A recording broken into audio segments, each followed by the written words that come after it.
Ce soir, je vous propose 3 textes qui vont nous parler des gens de Sainte-Marie-Salomé.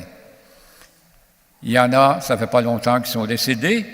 Il y en a d'autres, ça fait plus longtemps. Vous allez sourire, vous allez rire, vous allez être émus, parce que c'est des gens que, la plupart, vous connaissez.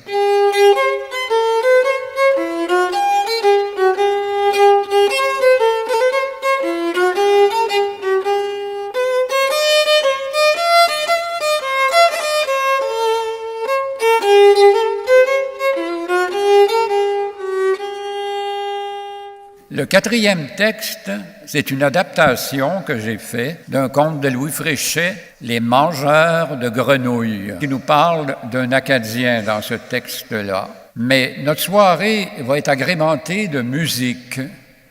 Et la musique, c'est un ancêtre, son ancêtre, qui, en 1776, a donné une partie de son terrain, 24 pieds de large de son terrain, pour faire un chemin qui relierait le ruisseau Saint-Georges au ruisseau Vacher. C'était très important, la communication. Ce chemin-là s'est appelé le chemin de la Savane, par après le chemin Lépine. Il y en a beaucoup qui passent par le chemin Lépine. Et quand j'entends des gens qui disent « Ben, faudrait fermer ça, le chemin Lépine. Il ne faut pas fermer un chemin qui fait partie du patrimoine québécois. » Monsieur Olivier Brault, qui est un descendant de Paul Brault, qui en 1776 a donné une partie de son terrain,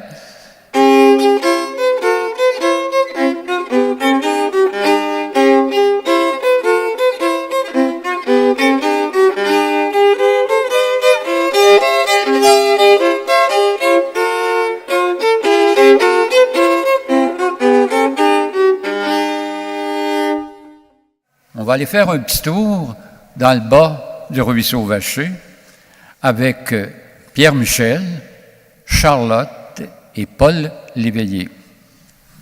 Quand je rentre à la maison, après une journée de travail harassant avec mon évêque et les comités diocésains, je vous dis que mon porte-document puis mon collet romain prennent le bord.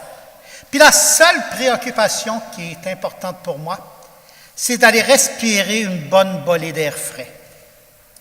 La seule chose qui me vient en tête, c'est de sortir de la maison pour oublier le lourd cabanage de l'hiver, surtout quand le printemps chevauche l'été, et que les trilles embaument les sous-bois de leurs parfums délicats.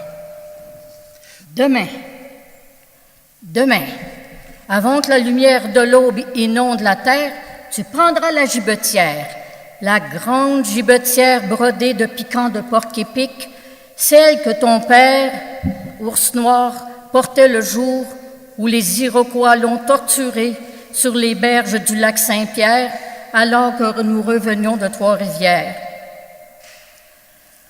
Je ne peux balayer de ma mémoire ce nuage épais de fumée qui s'élevait par-dessus les arbres en attente de fleurs et de fruits. Un long cri de détresse s'échappa de ma poitrine. « Les Iroquois!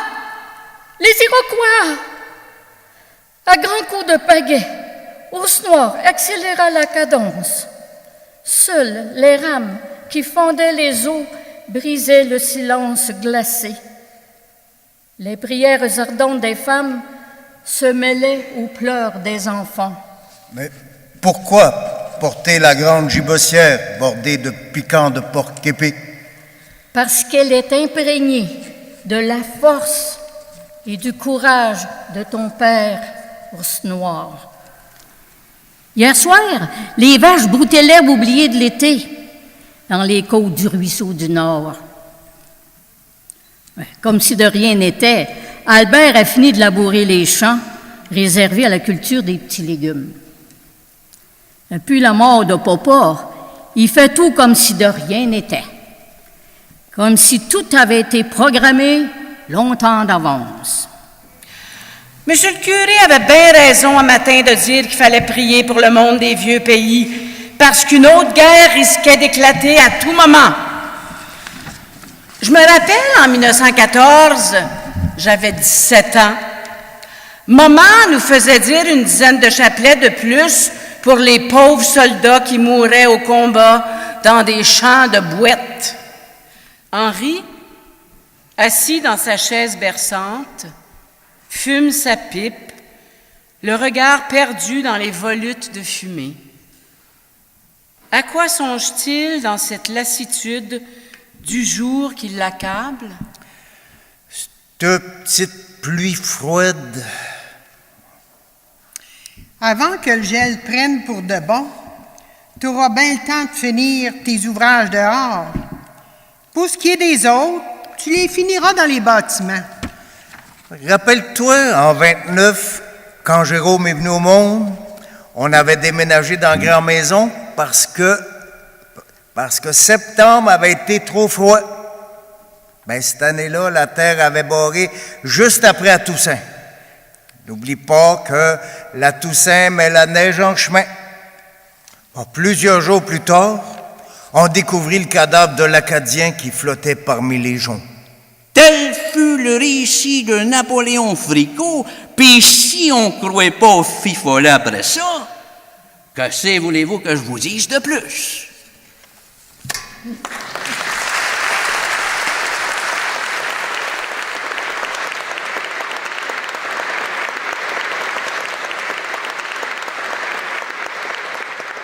Je veux remercier tous nos participants qui ont fait ça d'une très, très, très grande générosité. Ils avaient tellement hâte de vous rencontrer qu'ils m'ont harcelé sur les derniers 1000.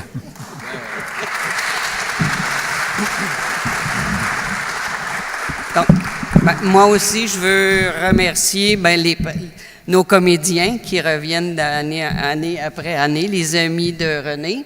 René Garot qui écrit les textes, qui met tout son cœur. René aussi qui fait la décoration ici, la décoration qui suit les conteurs, bien sûr. Et puis cette année, on a Olivier Brault, qui a ses racines dans la Nouvelle-Acadie, dans Saint-Légory, dans Sainte-Marie, voilà. Et puis, ça fait quelques années, je sais qu'il voulait venir pour vous jouer de cette belle musique.